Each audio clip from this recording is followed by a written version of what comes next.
Hello everybody, welcome to a quick tutorial on the Cornell Note-Taking System. This is a system that I learned to use roughly 10 to 12 years ago, and which I've used ever since. I find it extremely flexible and very powerful in allowing me to organize and recall my thoughts and any notes that I have to take in my job and during my academic time. So, real quick, I want to go over basically three sections. I want to go over the strengths of the Cornell Note-Taking Method as I see it. Then I'm going to go over the three sections that are used in this system, and then I'm going to go over a sample that I created where I took notes from all my notes and used the Cornell Note-Taking System to organize my thoughts for this video. And then I'll go over and provide a little bit more detail on this. So the first thing, there's three basic strengths that I find useful for Cornell Note-Taking System. The first one is that it requires very little learning to use this. It's very good at using your existing note-taking skills and requires very little extra learning to be able to use the Cornell Note-Taking System. It also provides a very useful way of quickly summarizing your notes. One of the things that I found very frustrating before I started to use Cornell Note-Taking Method is I would go into a meeting, I'd have 3 or 4 or 5 pages worth of notes, and I'd spend a long time organizing them, and then if I had to recall them later on, I'd spent a lot of time trying to find the notes. Well, one good thing about the Cornell Note-Taking System is it provides a great method for organizing your notes and for quickly recalling them. I've got notes that are over 10 years old, and I'm still able to quickly go through all my old notes and find exactly what I want with very little time, besides just flipping through pages. So I find it very useful for that. And also, this goes into the third thing. It's got an easy and quick recall. The great thing about this is with the right annotations, you can quickly recall notes. As I said, I've used this for over 10 years, and I still pull out 10 years worth of notes, and I can quickly recall based upon, I use basically a date and time for meetings or things like that. So as long as I know the general date and time, or if it's some other organizational thing, like for instance, when I was doing my research, if I would make a table of contents, and I could be able to use that table of contents to quickly recall my notes based upon the order that they appear in my notes. So the Cornell Note-Taking Method is really good at allowing you to recall. So now, here are the three sections of the Cornell Note-Taking System. The first section is your general note-taking column, and this is the same type of column that you use all the time. It roughly takes up 2/3 of the width of the page. Now, I've seen some systems that use Cornell that sometimes use 2/3, sometimes they use 3/4. I generally like 2/3, between 2/3 and 3/4. It depends on how big you write and how much you want to summarize your notes, or how much you like to take notes. It depends, so you can play with that. Later on in the video, I'm going to share with you a website where you can actually make a free template that you can use for printing out your own Cornell Note-Taking pages.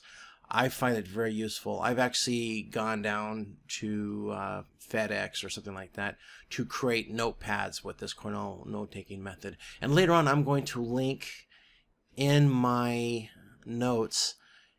Amazon does sell a Focus Notes note-taking system, which does use Cornell, the Cornell Note-Taking System. I will leave the link in the meeting notes below, so feel free to look at that and see if that meets your needs. Generally, personally, I've only used the Focus Notes for about a year or two. They're nice because it's a wire-bound spiral notebook. But for the longest time, I would just create my own using a printer and making Cornell notes and putting them into a binder. So whatever you see fit, and there are probably other locations that have Cornell Note style notebooks. I actually found these originally at Office Depot, so I'm assuming something like that may have it. So feel free to look around and ask for the Cornell Note-Taking style notepads if indeed this is something that you want to do in the future.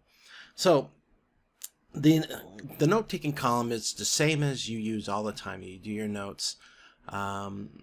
the second column is called the Q column, and that's on the far left-hand side of the page. And it's, once again, it's between 1/3 and 1/4 of the width of the page.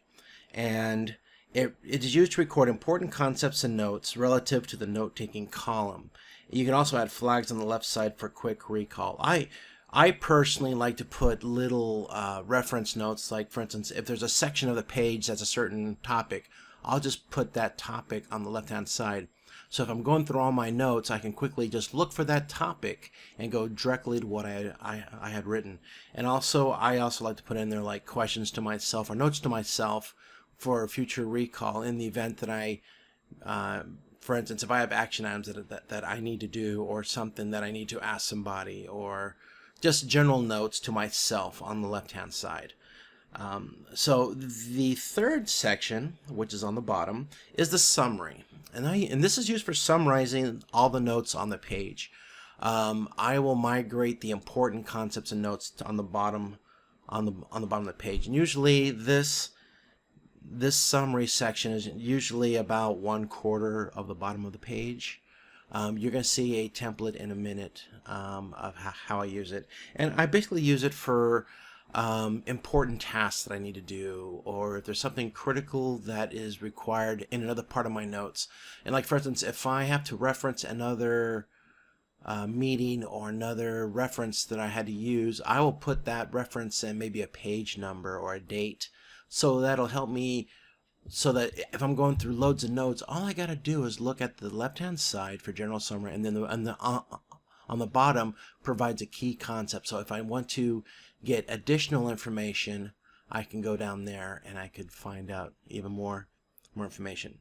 So now here is a sample of the Cornell Note-Taking system. And the way I wrote this, basically I have a few references that I've created over the years and that I've found via the internet or other resources. And I generally flow my notes as I normally do. In a meeting, I may, for instance, on the left-hand side, you'll see where it says strengths.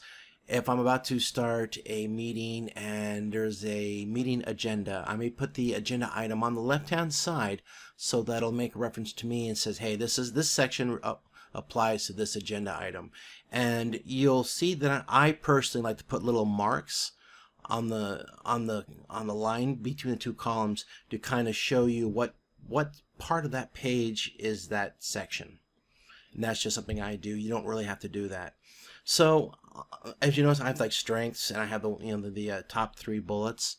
Some people don't put the bullets in. Sometimes I don't. Depends on how detailed. If it's a very detailed page, I will put the bullets there. Now, if you look at the sections area, I've got one question. I like to put questions in a bubble. Just helps me to quickly realize, oh, this is a question. I need to look at this. And then the exclamation, the big zigzag box, basically is something that's important for me to remember. Sometimes if I'm in a meeting and I'm brainstorming, or my mind drifts to a good idea, I may just quickly write that idea down really quickly, put that into one of my little zigzag boxes. You can use whatever system you want, obviously, but I use a zigzag box to say, hey, this is something that I really want to remember later on. So when I'm finished, I take all my questions, I may put them onto another page to answer them in an email or in my bullet journal that I use for keeping myself organized. And then if you look at the bottom here, I basically summarize. I got a little small box here that says strengths sections. Basically says this is what the general organization of this page is. And then I have like this really big zigzag box, record action items, basically something that I need to do once I'm finished. So when I go back to my desk, I go down to the bottom and say, oh, this is something I need to do right now before I put this paper away for posterity. And then you may capture like, oh, what questions do I need to ask? What do I need to follow up on? And then in many cases where I'm doing work and I'm working on hardware, I may write down part number, serial number, tasks that I did, any important steps or any important information that I may need to transpose somewhere else. So like, for instance, if I have to do a report on a certain part and I need certain information, I may put that information down at the bottom so I don't have to sift through the entire thing to get the information. So here is the web link for doing your own Cornell note-taking pages. I've used this for a long time. It's really good. And this website allows you to make many different types. You can make graph paper, hex paper, all kinds of different types of paper. So feel free to play around. The one nice thing about this is this actually allows you to change the size of your lines. If you like small lines, big lines. I'm not sure if it allows you to change the width of your columns. You'll have to play with that. I don't remember for sure. But it'll definitely let you change the size of your lines. I like big lines because I don't write very small. I can be a little messy at times. So I use kind of a big line. I think mine is roughly 4 or 5 lines per inch.